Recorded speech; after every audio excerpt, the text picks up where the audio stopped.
Hello friends, நம்ம வீடியோவில் last year PO எக்ஸாமில் கேட்ட கொஷின்ஸாக நம்ம இந்த வீடியோ ஃபுல்லாக பார்க்க போகிறோம். இது பாருங்கள், இந்த டயக்ராம் வந்து என்ன கேட்டிருக்காங்க அப்படின்னு பார்க்கலாம். ஃபஸ்ட்டு இந்த டயக்ராம் கொடுத்துட்டு இதனுடைய ஏரியை கண்டுபிடிக்கணும். ஏரியானா பரப்பளவு கண்டுபிடிக்கணும்.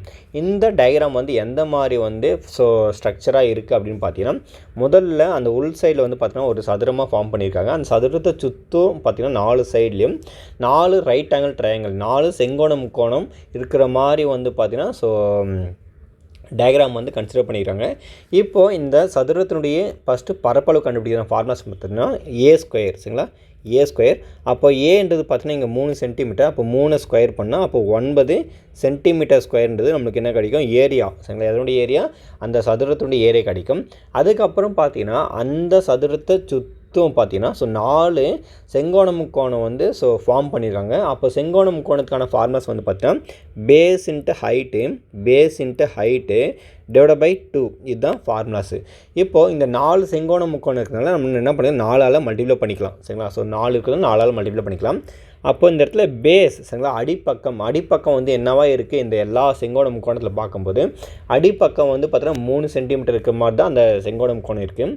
அதே மாதிரி அதோட ஹைட்டு, சரிங்களா? அந்த ஹைட்டு வந்து பார்த்தீங்கன்னா 4 சென்டிமீட்டர் இருக்கிற மாதிரி தான் ஹைட்டாக வந்து இங்கே கொடுத்துருக்காங்க. அப்போது பேஸ் வந்து 3 சென்டிமீட்டர், ஹைட்டு வந்து 4 சென்டிமீட்டர் டிவைட் பை 2. இங்கே வந்து பார்த்தோன்னா 4 இருக்குது, சரிங்களா? இப்போது இது கேன்சல் பண்ணால் இது 1 முறை, இது 2 முறை, அடுத்து 3 2 6, சரிங்களா? 6 × 4, மொத்தம் நம்மளுக்கு என்ன கிடைக்கும்? 24 சென்டிமீட்டர் ஸ்கொயர்னு கிடைக்கும். இப்போது நம்ம என்ன கண்டுபிடிச்சிருக்கோன்னா, இந்த 4 செங்கோண முக்கோணத்தினுடைய பரப்பளவும் ப்ளஸ்ஸு இங்கே இருக்கக்கூடிய சதுரத்தினுடைய பரப்பளவும் கண்டுபிடிச்சிருக்கோம். இது ரெண்டுத்தையும் ஆட் பண்ணால் நம்மளுக்கு 24 + 9 ஆட் பண்ணால் மொத்த பரப்பளவு வந்து பார்த்தோன்னா நம்மளுக்கு 33 சென்டிமீட்டர் ஸ்கொயர்னு கிடைக்கும். ஆனால் நம்மளுக்கு இங்கே கொடுத்துருக்கக்கூடிய ஆன்சரில் 33 சென்டிமீட்டர்னு சொல்லிட்டு இங்கே ஆப்ஷனே இல்லை, சரிங்களா? இங்கே பார்த்தீங்கன்னா எதுவுமே இல்லை. அதுக்காக அவங்க என்ன பண்ணிக்கிறாங்க, ஆன்சர் வந்து ஸ்டார்னு கொடுத்துருக்காங்க. இப்போ இந்த மாதிரி தருணத்தில் வந்து பார்த்தீங்கன்னா அவங்க தப்பு பண்ணியிருக்காங்க. ஆன்சர் வந்து க்ரியேட் பண்ணும்போது ஆப்ஷனை செட் பண்ணுறதுக்கு விட்டுட்டு இருக்காங்க, சரிங்களா? அதுக்காக நம்ம இதுக்கான ஆன்சர் அவங்க கொடுக்கல. அப்போ நம்முடைய ஆன்சர் வந்து பார்த்தீங்கன்னா இந்த இடத்துல 33 சென்டிமீட்டர் ஸ்கொயர் அவங்க ஸ்டார் கொடுத்துருக்கனால அந்த கிரேசிங் பாயிண்ட்னு சொல்லுவாங்க, அந்த மாதிரி கொடுப்பாங்க.